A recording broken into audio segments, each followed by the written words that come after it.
Hola, buenas tardes. Bienvenidos a una nueva emisión de A la Vista. Hoy con un programa muy particular, porque se acercan los días calurosos, soleados y nuestra exposición al sol aumenta. El sol no solamente puede broncearnos, sino también provocar la aparición de algunos tumores en los párpados, en los ojos. Y por otro lado, tenemos que cuidarnos muchísimo con los filtros adecuados, que no son básicamente los anteojos que podemos conseguir en la calle, sino los filtros que podemos conseguir en buenas ópticas. Y de eso se trata nuestro programa. ¿Me acompañan?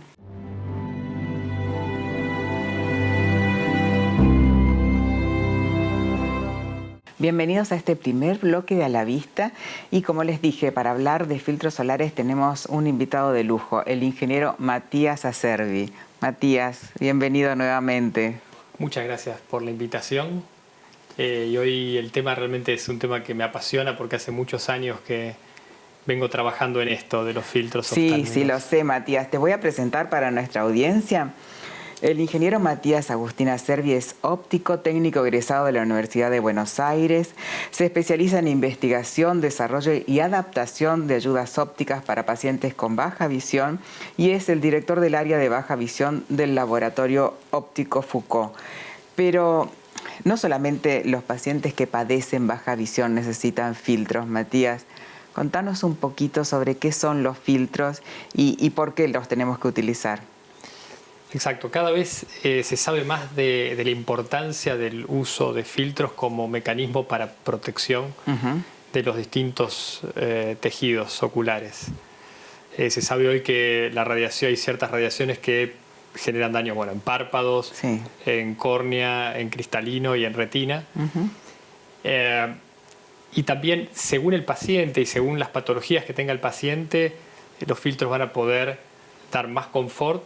Hay pacientes que sufren de deslumbramiento o lo que se llama fotoaversión o fotofobia, que son pacientes que en ciertas condiciones de iluminación pierden mucha agudeza visual. Cuando hay mucha luz, les disminuye mucho la agudeza visual por ese deslumbramiento. Pacientes que incluso pierden agudeza visual cuando hay poca luz, entonces hay que trabajar ahí haciendo un equilibrio y haciendo pruebas para determinar el filtro que lleve a las condiciones óptimas de iluminación, ni claro, muy poca luz ni un exceso de radiación. Es un trabajo sumamente personalizado y debe tener mucho que ver también la actividad que realiza la persona, ¿no? También.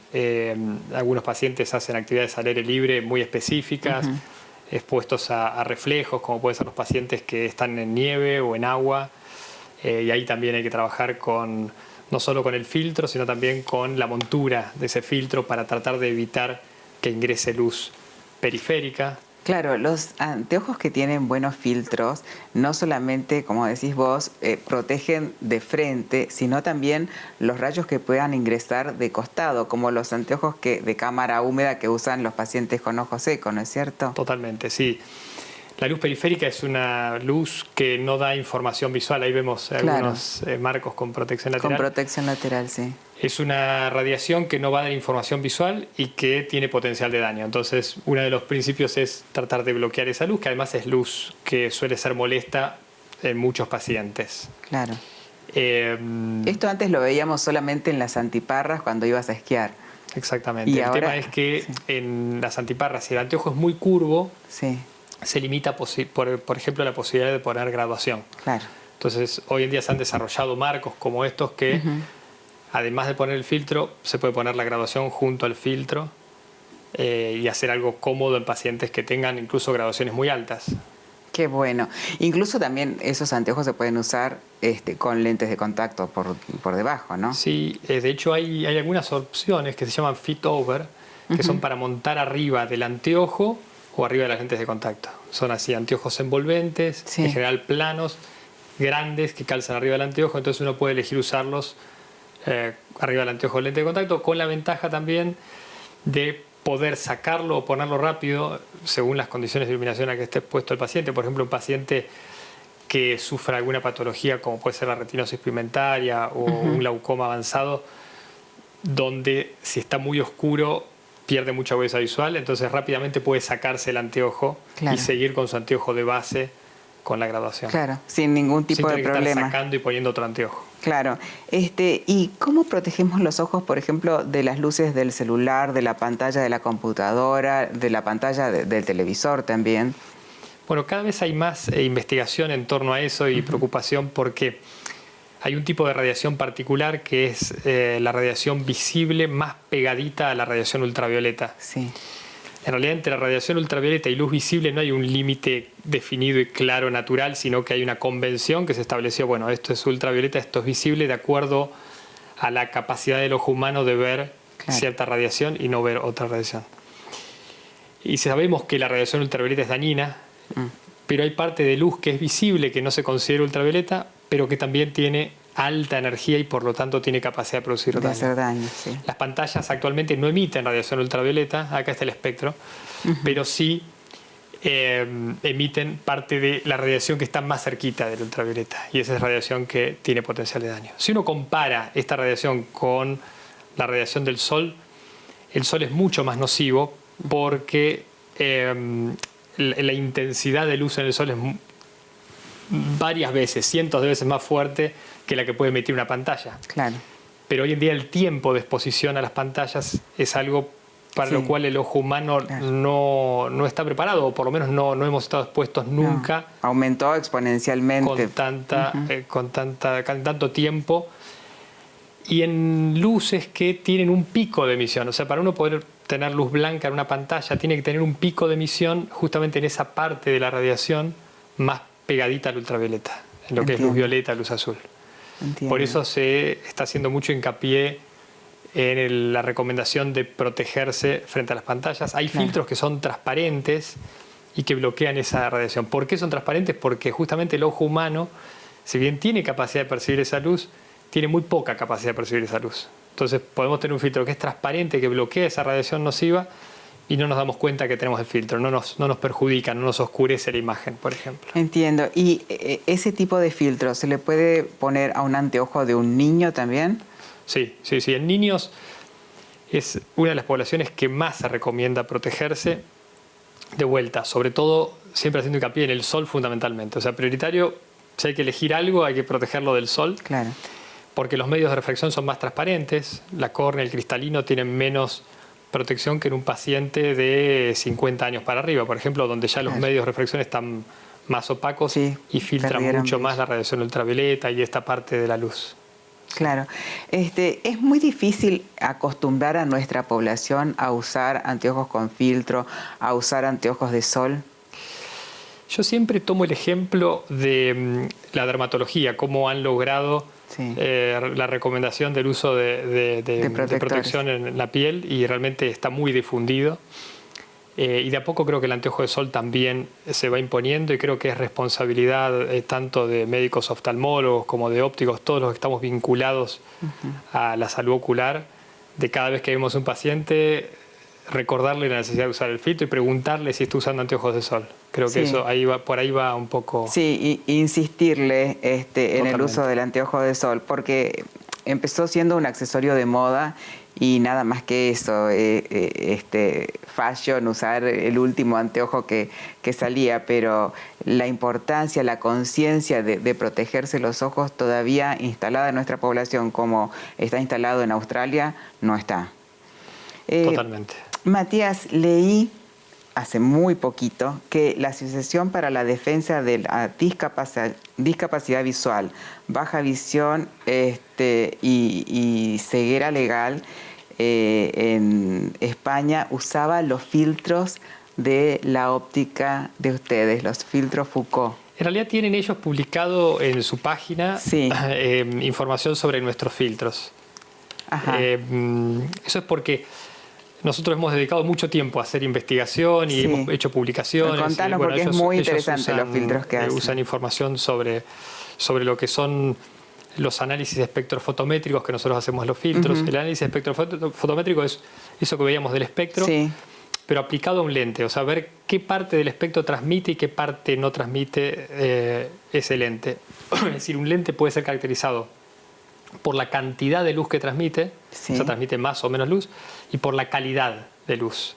Entiendo. La calidad puede ser más cercana a radiación infrarroja o más cercana a radiación ultravioleta. Entonces eso es lo que nosotros hacemos específicamente. Sobre todo, eso es destinado a pacientes con ciertas patologías.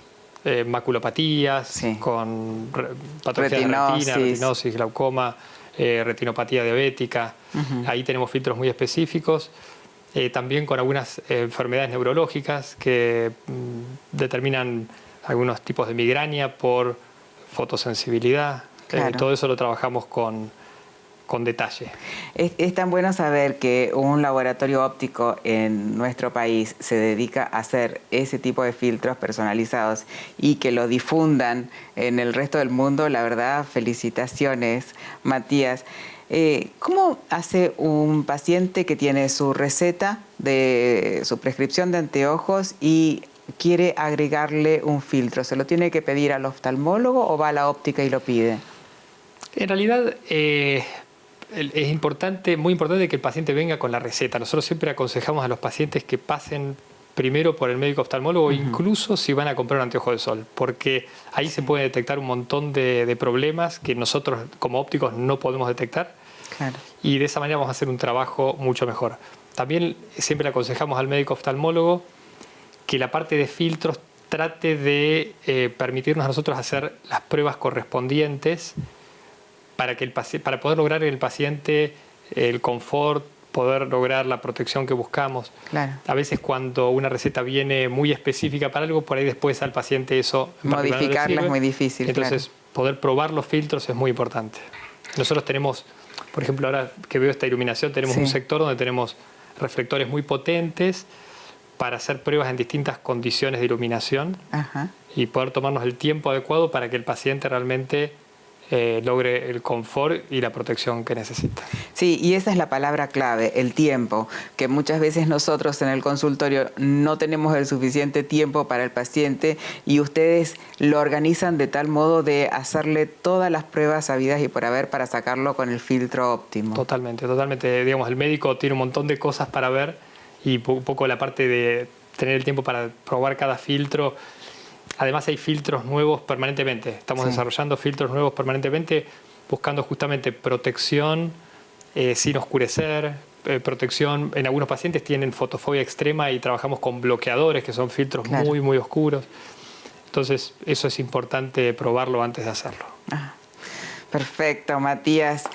Una vez más, gracias por venir al piso de nuestro programa y ya saben, vienen los días de sol. Usen anteojos de sol y sobre todo con el filtro adecuado para la actividad que ustedes realizan, ya sea de trabajo o de ocio, de esparcimiento. Gracias, Matías. Muchas gracias, Amalia, por la invitación y siempre es un placer estar acá. Bueno, lo mismo digo. Vamos a una pequeñísima tanda y volvemos con más a la vista.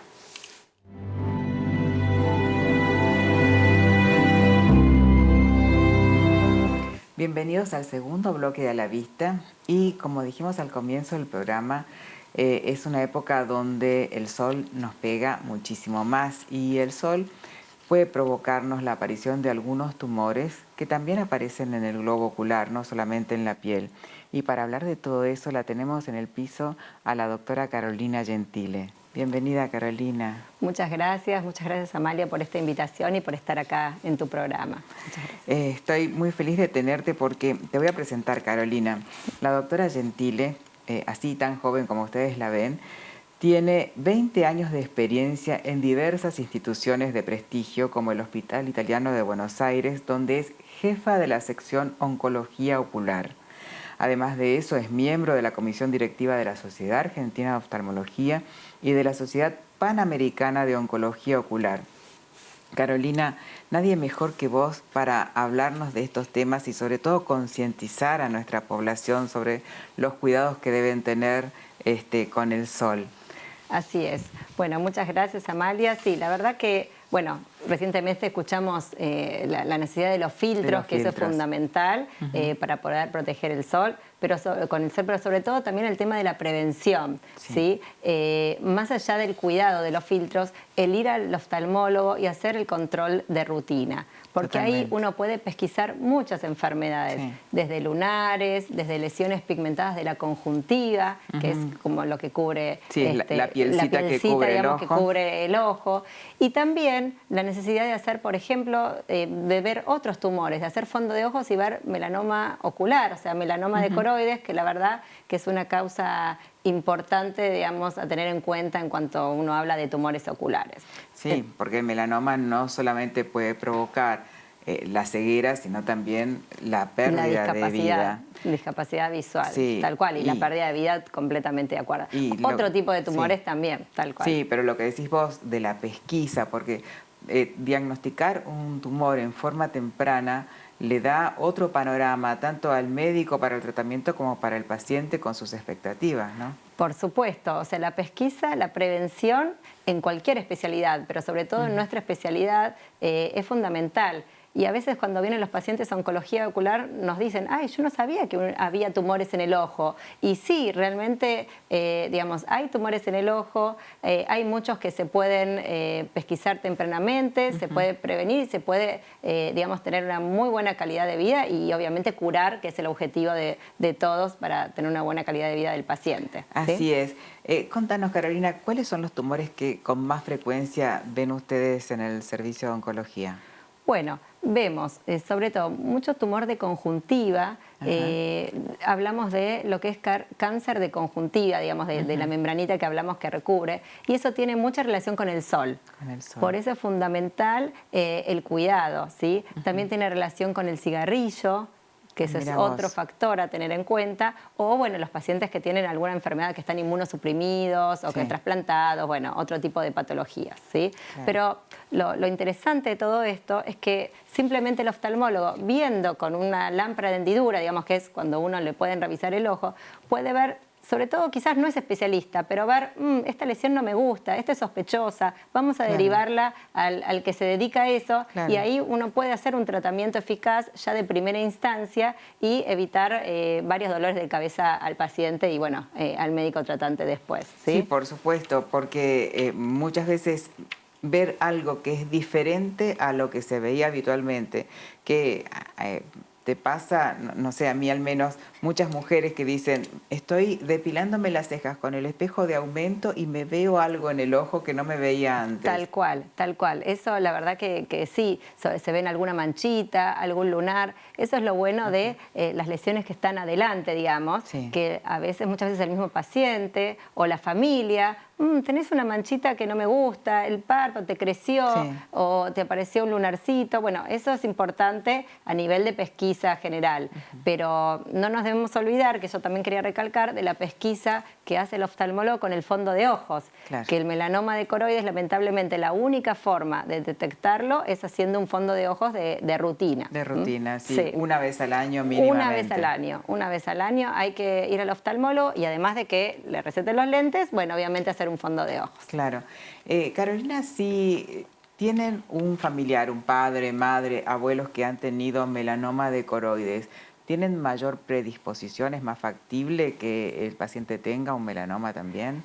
Mira, el porcentaje digamos, como asociación genética del melanoma de coroides es muy bajo. Está asociado solamente con una mutación puntual, ¿sí? Pero existe la posibilidad y por eso hay que, obviamente, pesquisarlo y hacer un fondo de ojos de rutina. Pero la verdad que es bajo, no es como otro tipo de lesiones. Sí, por ejemplo, el melanoma de coroides tiene mucha influencia la gente que tiene piel clara, que tiene ojos claros, esos la verdad que tienen mayor predisposición. Sí. ¿Y entre hombres y mujeres hay alguna diferencia en la frecuencia de aparición? No, hay algunos trabajos que hablan de unos, de otros, pero no es que haya una predisposición. Y sí, hemos visto, muy interesante, que antes, digamos, la edad de aparición o la edad media, aproximadamente mediana edad, 60 años, y hoy en día se ven incluso melanomas en gente muy joven, 20 y pico de años, 30 años. También puede ser porque se pesquisa, digamos, en forma más precoz, también es eso, o bueno, hay distintos picos de incidencia, ¿no? Pero la verdad que puede aparecer en cualquier edad, está descrito. Y El tratamiento del melanoma de coroides, porque antes el único tratamiento posible, viable, era hacer una cirugía para quitar el ojito. Ahora hay otros tratamientos más conservadores y con muy buenos resultados, ¿no es cierto? Así es. De acuerdo a las medidas del tumor, se puede hacer un tratamiento que se llama braquiterapia, que es radiación con una placa de oro, unas semillitas muy, muy pequeñas que se colocan durante una cirugía. Sí. Se coloca la placa, el paciente está una semana con la radiación y a la semana siguiente se extrae la placa en quirófano. Y eso tiene más del 90%, 95% de éxito, digamos, en el sentido de inactivación del tumor y obviamente, digamos, es eficaz, pero lo importante es tener el tamaño adecuado para poder hacer ese tratamiento. Claro. Porque ya si son tumores muy grandes, como vos lo decís, ya el tratamiento es más radical. Y eso es lo que no queremos. Pero sí, evidentemente el tratamiento se hace tanto aquí como en otros países del primer mundo. Sí. Nosotros, tanto en recurso humano como en tecnología, no tenemos nada que envidiarle. Vos que estás en la Sociedad Panamericana, te puedes dar cuenta que no tenemos que envidiarle. No, para nada. De hecho, hay muchos, nosotros en el hospital donde yo estoy, también es centro de derivación. Entonces también vemos muchos pacientes, incluso hay países hermanos que a veces no tienen el tratamiento de braquiterapia y bueno, son derivados para el mismo. Eso también. Y lo bueno también del hospital italiano donde vos estás es que se estudia al paciente íntegramente, porque cuando tienen un tumor de esta índole hay que estudiarlo en general, ¿no es cierto? Por supuesto. Nosotros, sobre todo en oncología ocular, que es donde estamos, somos un equipo, o sea, trabajamos en equipo. Cuando es tumores en niños, trabajamos con la oncóloga pediatra, con el especialista, digamos, en el pediatra mismo, el especialista en diagnóstico por imágenes, o sea, todo un equipo. Y en caso de adultos, lo mismo. El oncólogo clínico que ve todos nuestros pacientes, la hematóloga en el caso de algún tumor hematológico, el especialista en imágenes, y bueno, todo en conjunto, incluso hacemos ateneos, realmente se trabaja en equipo y en realidad para el beneficio del paciente, que es lo más importante. Sí, desde ya que sí. Nosotros tuvimos el gusto de tenerlo al doctor Jorge Premoli, que es el jefe del servicio, y nos consta el trabajo que se hace en el hospital italiano, no solamente en la parte de atención al paciente, sino en la parte académica. Carolina, ¿y el paciente que ha tenido un tumor en párpado, por ejemplo, lo operaron, salió bien, está indemne, no tiene ningún tipo de lesión más, cada cuánto tiene que hacerse un control? Nosotros, digamos, al principio, digamos, si el tratamiento es reciente, uno lo controla un poco más seguido, depende de qué tipo de tumor, sobre todo por el tema de las recidivas o recurrencias que a veces pueden aparecer. Después, si, digamos, cada 3 meses, cada 6 meses, después una vez por año, o sea, depende un poco también el tiempo de evolución. Pero sí, no hay que olvidar que no solo es el oftalmólogo el que lo controla, sino también tiene que ser el oncólogo clínico. No hay que olvidarse de eso también. Pero sí, digamos, el control es periódico y a medida que va avanzando el tiempo, uno lo va espaciando, por así decirlo. Claro.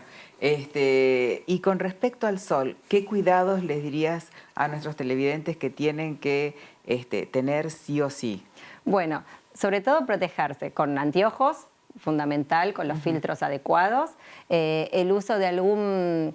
no exponerse al sol en horas más dañinas, eso es fundamental, y algún protector, algún gorro, eso es muy importante si uno va a la playa, el reflejo del agua, o sea, alguna protección a nivel para que no llegue tanta luz a nivel ocular, ¿sí?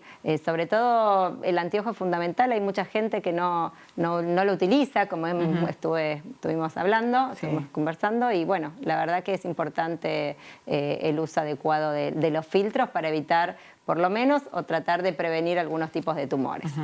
Y hacer hincapié en que desde niños tenemos que acostumbrarlos a usar anteojos y protector solar, porque el daño solar es acumulativo, no es lo que tomaste el año pasado o hace 2 años. Totalmente. Sino es como que el cuerpo tiene memoria de todo lo adquirido, ¿no es cierto? Así es, tenemos varios pacientes que a veces vienen, pero ¿cómo puede ser si yo ahora me estoy cuidando, no me expongo al sol? Sí, pero quizás 20 años atrás o durante toda su vida tomaba sol en horas no deseadas. A veces, ahora antes no había tanta conciencia. No. La gente colocaba aceites o poco filtro, o sea, otras sin filtro directamente, que bueno, por suerte eso ha cambiado a nivel cutáneo y bueno, la idea está ahora en nosotros, los oftalmólogos, los ópticos, en el trabajo conjunto de poder aconsejar al paciente a poder prevenir el daño solar. Sí, tal cual. Carolina, te agradezco muchísimo todos estos conceptos y saber que tenemos un lugar como el Hospital Italiano donde el cuidado del paciente es integral y que hay gente como vos y como el doctor Premoli trabajando para beneficio de todos nuestros pacientes. La verdad es un orgullo para nosotros. Gracias por venir. Muchísimas gracias a vos por la invitación, Amalia, y bueno, como siempre, un placer. Te agradezco. Bueno, vieron un programa para cuidarse y para no olvidarse que el sol es lindo, es muy lindo disfrutarlo, pero hay que protegerse, cuidarse y cuidar sobre todo a los más chiquitos. Nos vamos, terminó el programa, así que la próxima semana, el martes a las 17:30, nos volvemos a encontrar en Canal Metro en este programa que se llama A la Vista. Muy buena semana.